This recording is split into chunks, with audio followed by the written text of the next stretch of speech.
everybody, and welcome back to Follow the Roads with me, Ramey Rhodes. And today I have the high school science teacher, Mrs. Jamie Lamb.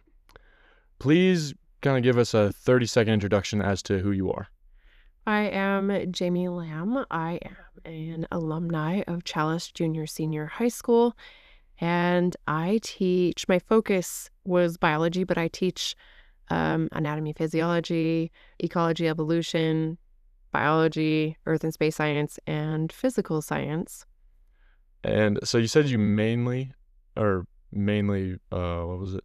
My focus is Focus, actually in okay. biology. Mm-hmm. Yes. And so, and you kind of do the other ones just because, I guess, with lack of a better term, you kind of have to in a way, or? A little bit because I have to, but we had a need and I can fill that need. So I might as well do it. Yeah. What kind of music do you listen to when you're going to work in the morning? That depends on how I wake up in the morning. Some days I'm extremely eclectic. Some days it's classical. Some days it's 2000s pop. Sometimes it's 90s alternative rock. Classical. Some days it's even Disney. Some days it's an audiobook. Would it be kind of different if you're going on a long drive by yourself? You kind of mentioned audiobooks. Would that be a bigger thing you listen to there? It depends on whether I'm into an audiobook or not. I mean, sometimes I am going to have my own private concert and belt out every song that I know. But other times, and more recently, I have been listening to The Lord of the Rings. I just finished it yesterday, actually. All of them? Yes. Oh, wow. How was kind of the transition? Because, of course, you were secretary for a couple years. How was that kind of transition from secretary to, I guess, official teacher been? I am not going to lie to you at all. It was very different. As the secretary, my foci were different, paying attention to attendance, keeping track of sports and printing grade letters, things like that. Very different from teaching the curriculum that I teach now. And my relationship is definitely different with students and parents. As a secretary, I knew every student in this building. Now, as a teacher, I don't know those, especially the younger students, the junior high students that are in the building. I do not necessarily know who they are unless I know who their parents are. So that has been very different for me. So sometimes I see a kid in the hall and I have no idea who they are. So that's been weird. And with actual teaching, would you say there's a lot more variability in like certain things that happen? It's not kind of the same thing over and over again? It's definitely not the same thing over and over again. I am still using the same curriculum across each specific science class that I teach that I started with. So that doesn't change, but how students interact with the materials, whether or not they're able to obtain and retain and apply the information, determines whether or not I have to find supplemental materials to make sure that we don't formulate any misconceptions or have any learning gaps. Yeah. And I feel like with science, that's a big thing to have there because it's... Oh, yeah. It's progressive. A really good example of that that I run into quite frequently is with our physical science students. I mean, we are taught that we have solid, liquid, gas, and then we come into 9th grade and we're talking about Bose-Einstein condensates and plasmas. And they're like, wait a minute, we were always taught there was only 3. And I'm like, well, as you go up, as you advance, everything gets a little bit more complicated. So we got to make sure that we have all of our bases covered before we progress onto something new. What has your biggest challenge kind of been as being a teacher now? My biggest challenge as a teacher is actually the parents. In the sense that there are quite a few of our students that do not have the support that they need from their parents. And that's no fault of the students, and it's not necessarily a fault of a parent, especially in the times that we live in. People need to work to be able to provide for their families, but that leaves students alone a lot more often, and they don't receive the same kind of help as students that have a parent at home that can answer questions if they need help. I think a lot more students rely on their time within this building to learn the material, and I don't think that homework is necessarily as productive when there isn't a family member, a parent that can help them with homework if they're struggling. Mm-hmm. If you could go back and change one thing about your life, what would it be? I honestly, there's not a whole lot in my life that I would change, because I wouldn't be the person that I am today without all of the experiences that I've had in my lifetime.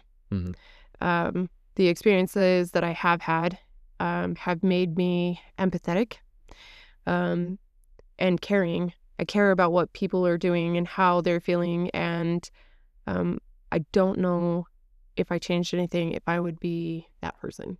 That makes sense. What does your daily routine kind of look like? I have kind of been off my daily routine, but my routine usually starts at 5 a.m. I am a college student working on my master's degree. So a lot of times I will get up at 5 and I do homework for an hour. If I'm not doing homework, I like to get a workout in. And then 6 a.m. and I start getting ready for work. I am trying to leave my house by 7 a.m. With my 2 teenagers at home. That's not always what happens, but that's okay. And then I come into work and I immediately start making sure that I have my materials that I need for the day. It's likely, because of the classes that I teach, that there's at least one lab that I need to prepare for.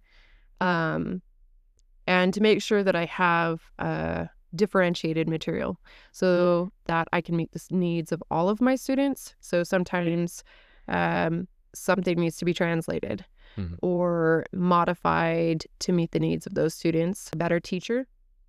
But there are days I know that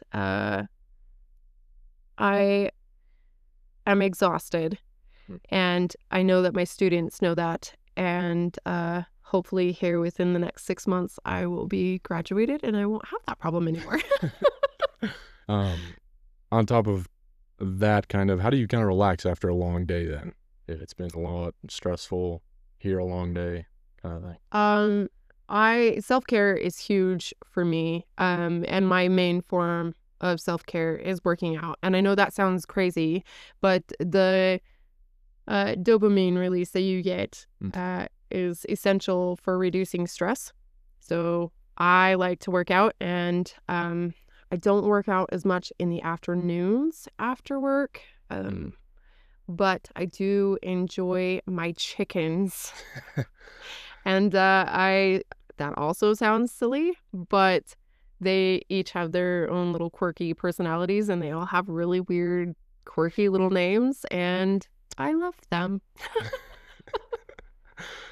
This is kind of a oddball one I was recommended. What's your favorite conspiracy theory? Aliens. Hands down. I mean, whether we're talking about Area 51, whether we are talking about UFOs, or just in general being alone in the universe, I think that is something that I can get behind, and I find it extremely intriguing. So do you think aliens exist?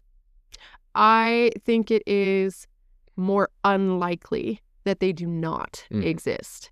The vastness of our universe makes it near impossible for other life forms within our universe to not exist. Where did you go to college, and also where are you going to college, kind of? So I obtained my bachelor's degree in secondary biological education with Western Governors University. I was able to turn a 4-year degree program into 3 years. So I graduated in 3 years. I took 2 months off, started my master's degree, and again with WGU, just because I was so successful with their program. And I 100% recommend it to anyone that has a busy lifestyle, because it's all at your own pace. It's all at, at your own pace when you have time. I've taken like assessments, like tests, at like 11 o'clock at night because that's when I had time. And not all online programs allow you to do that. What kind of led you to choosing teaching as a long-term career? Honestly, teaching was never on my radar until I started working as the secretary. I have a couple of students that really pushed me towards teaching, in the sense that they would come in and ask me about science all the time. They would come in and ask for help, and they told me that the way that I was able to explain material would make me a really good teacher. Then I also had other staff members in the building that were like, you could totally do this if you just put your mind to it. So shout out to Taylor Reddick and to Mrs. Erickson for really pushing me into that. And then my husband, Lance Slam, for really, he has been so supportive. There's been days where he has actually came in to sub for me so that I could test online at home. Just to make sure that both of my schedules were working at the same time. So those people really pushed me into this role, and I could not be more thankful. Yeah, I have to imagine you have to have a good support system for that, because I feel like it'd be an interesting kind of conversation of like being the secretary and then kind of being like, but I kind of want to like teach kind of thing. I feel like that'd be an interesting conversation to have to kind of bring up. But absolutely. When I started my degree, we did have a science teacher here at the high school. And so I thought that I would be good to just finish out my degree, no rush. And so when I talked to my husband about it, he was 100% just do it. Go for it. Go big or go home. And that's kind of what I did. I just did it. We talked about it for maybe a week. And I just jumped in. Then the position became open, and I applied and was able to obtain the position while I was still working through my degree, through my bachelor's degree even. And that was a huge learning curve. I definitely had more time to do my own coursework as the secretary than teaching. I spend a lot of time, like when I am at home in the evenings, we'll be watching TV while I'm grading papers. And so switching from having a lot more time to having much less time for my own coursework, that was kind of challenging. Yeah, I can imagine. And what other, because you said this wasn't like your first choice to teach, so what other options were you considering as a career before this? It's always been science. I am a huge science nerd. I took every science that I could get my hands on in high school, other than physics, because that was scary. Which I wish I would have taken it. I do. I wish that I would have taken it as a high school student. But I thought about marine biology. I did do some coursework towards becoming a veterinary technologist, but that didn't really pan out the way that I wanted it to. By far, one of the most interesting jobs I've ever had was working at the vet's office here. It just wasn't, I don't think it was for me. And then I started working as a secretary, and then of course got inspired to teach. And I had incredible teachers. Mrs. Ingram actually was my science teacher and then got to be my mentor teacher when I first started teaching, and that was an incredible experience. So how does that kind of like mentor teacher work? Because I know she comes and like sits in. Is that kind of part of that? So she would come in and observe me, watch my interactions with students, and then would give me feedback to let me know what she felt was working well, what I could improve on, and then advice with how to handle difficult situations or how I could change assignments in the future, which I'm kind of notorious for my gigantic binders that I have full of my extra material. I have notes. So anytime I would receive feedback like, hey, I think this would work better if you did this, this, and this, I would write that down. That way I always have that to reference to, and it's in my binders with sticky notes. Good old Post-it notes. I love them. What do you think is the biggest piece of advice she's ever given you that really changed kind of how you thought about? I don't have to grade every assignment that I hand out.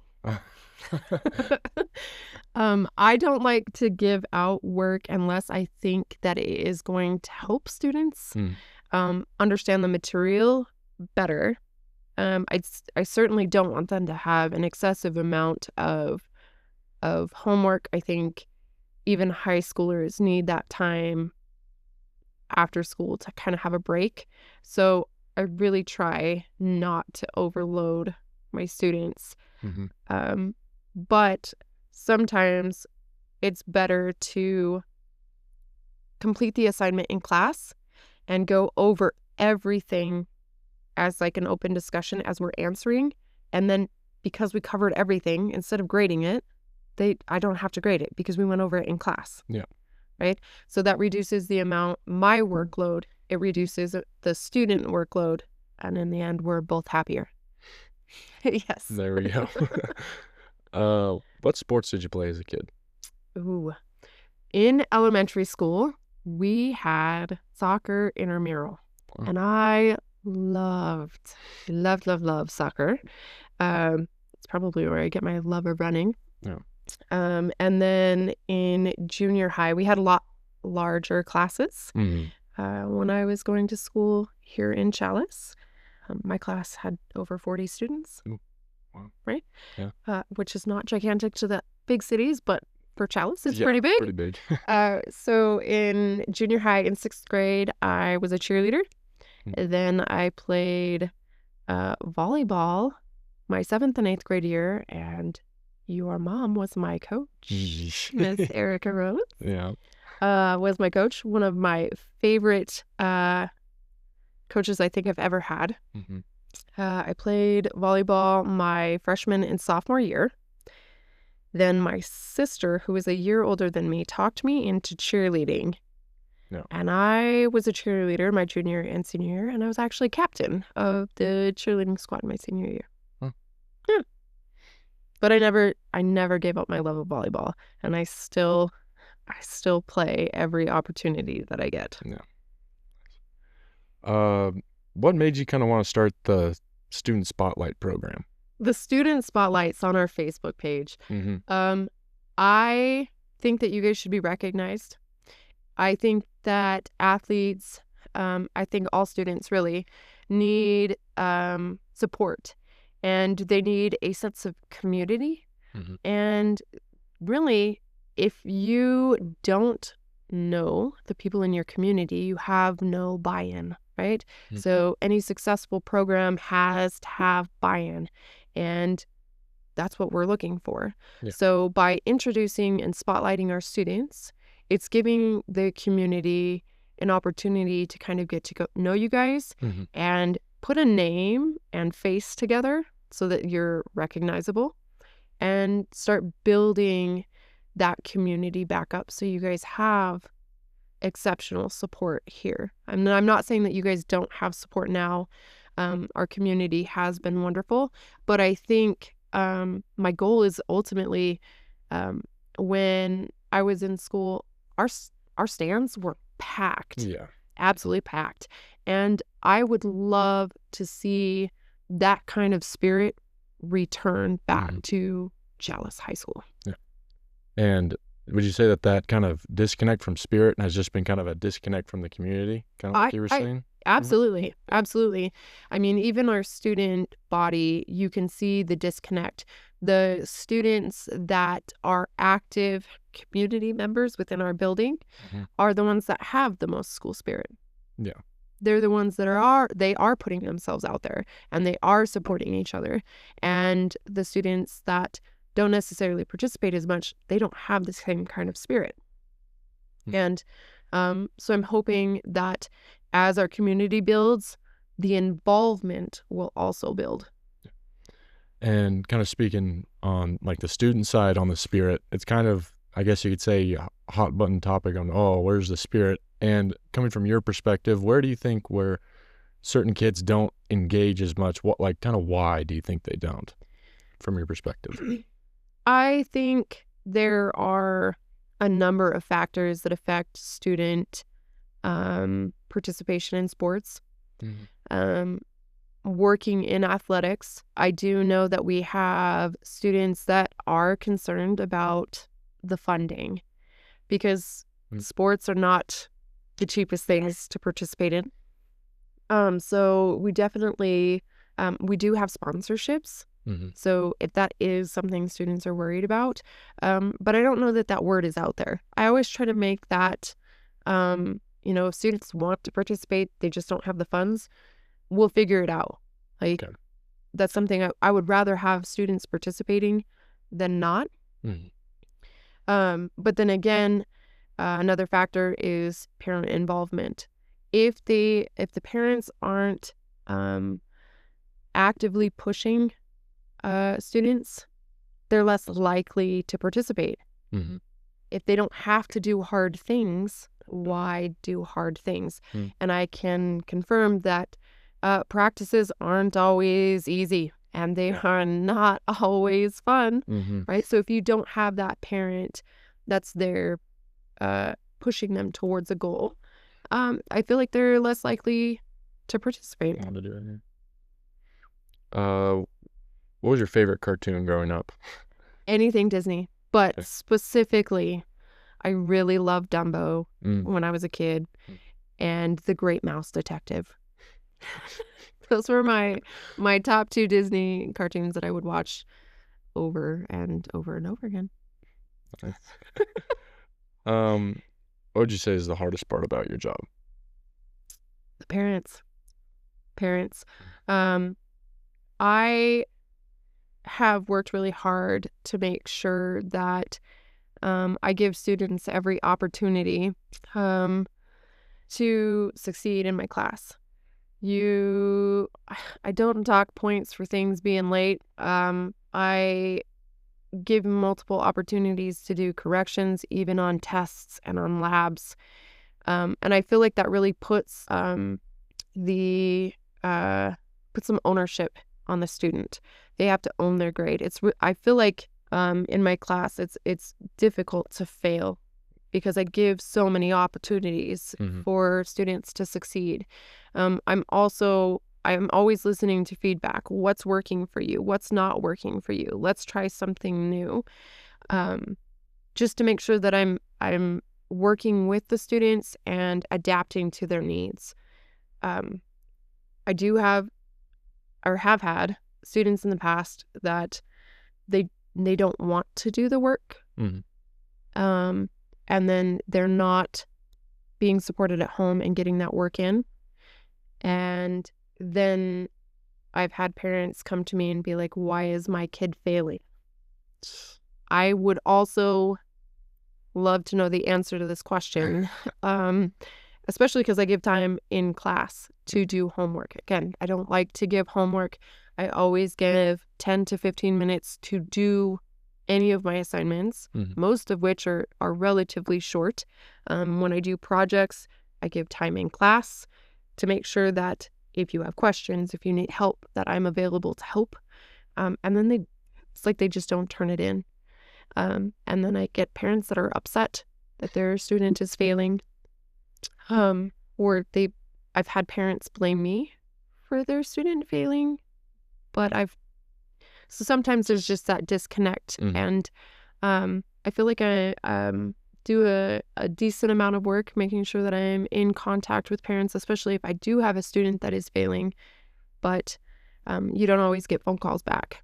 You don't always get emails returned until it's a bigger problem, and you have a much shorter amount of time to fix the issue.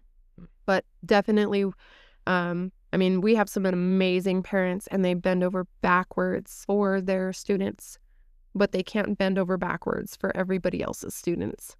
Sometimes I wish I could just ball that up and kind of divide it evenly so that everybody got the same amount of support and responsibility that the parents instill.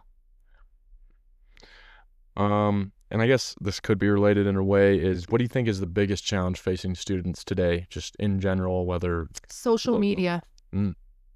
Social media.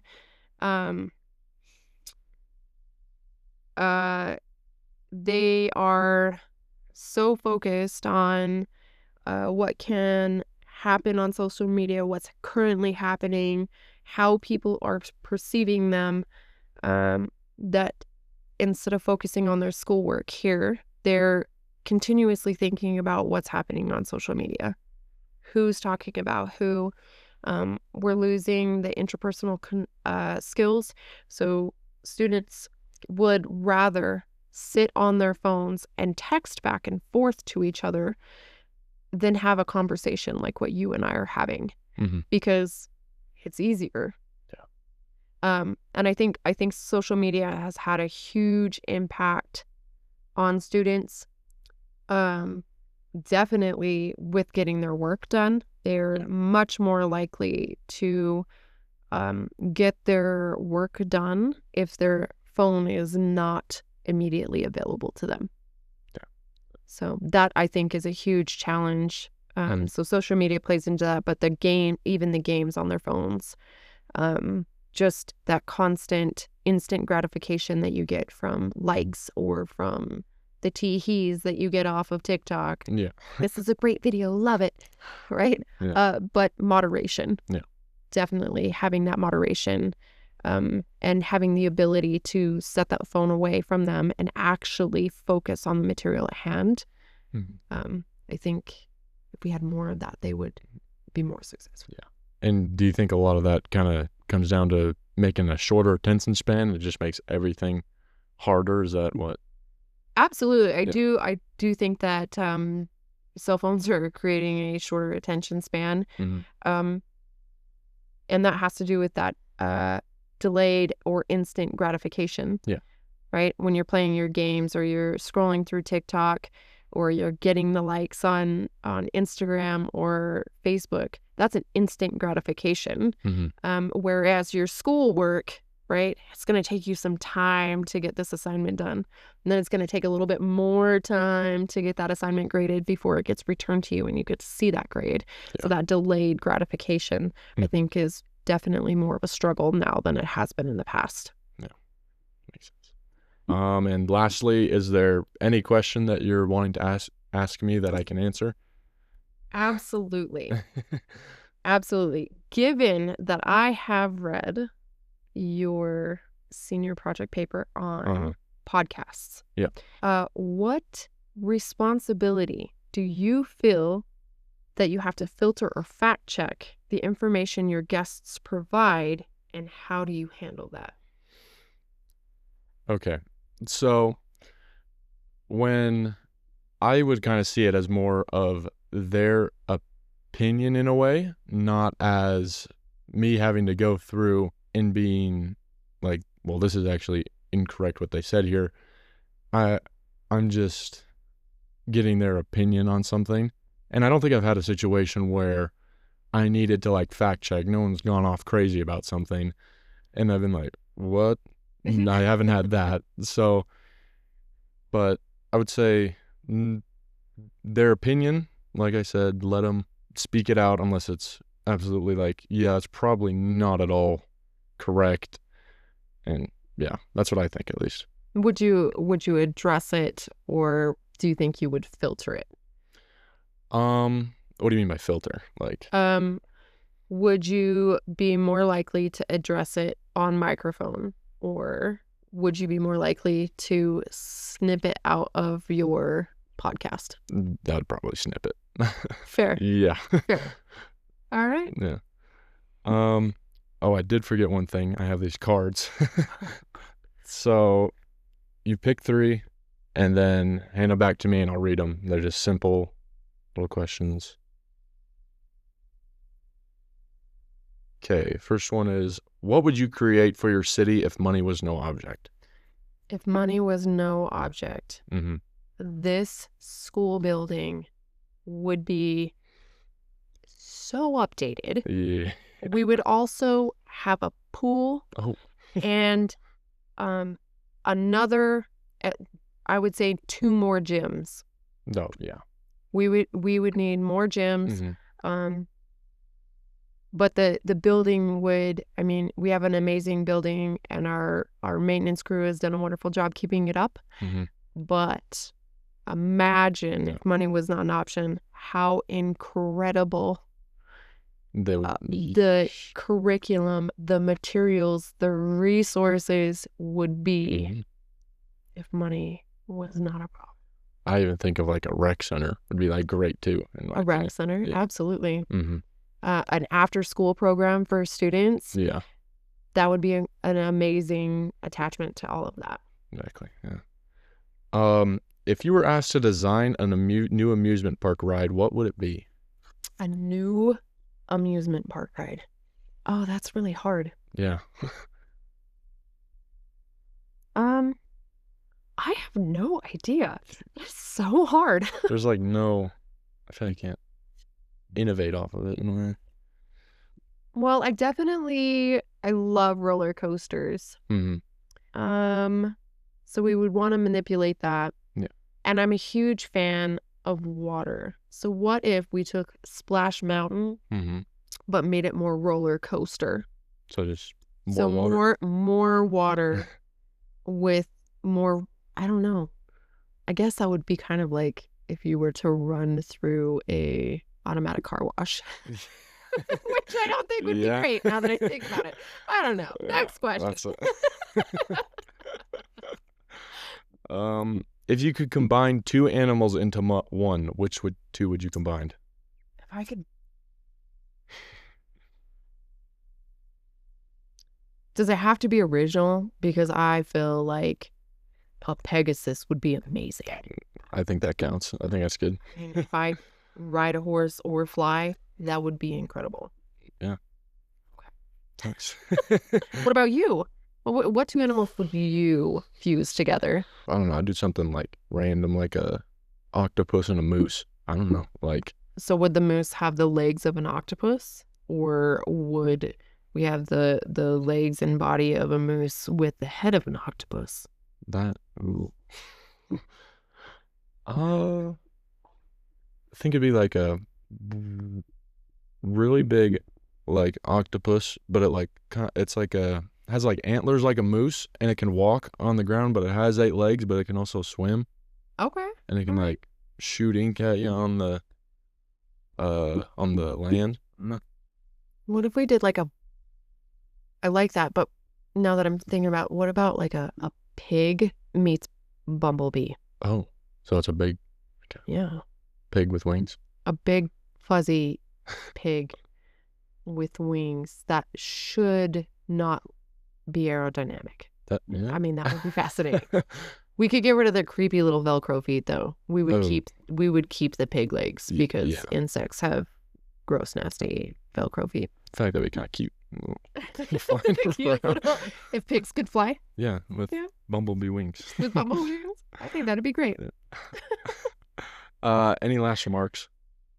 We're close out here. Knowledge is power. Mm-hmm. And I think learning is and should be a lifelong endeavor. There is too much in this world for everybody to know everything. So keep learning.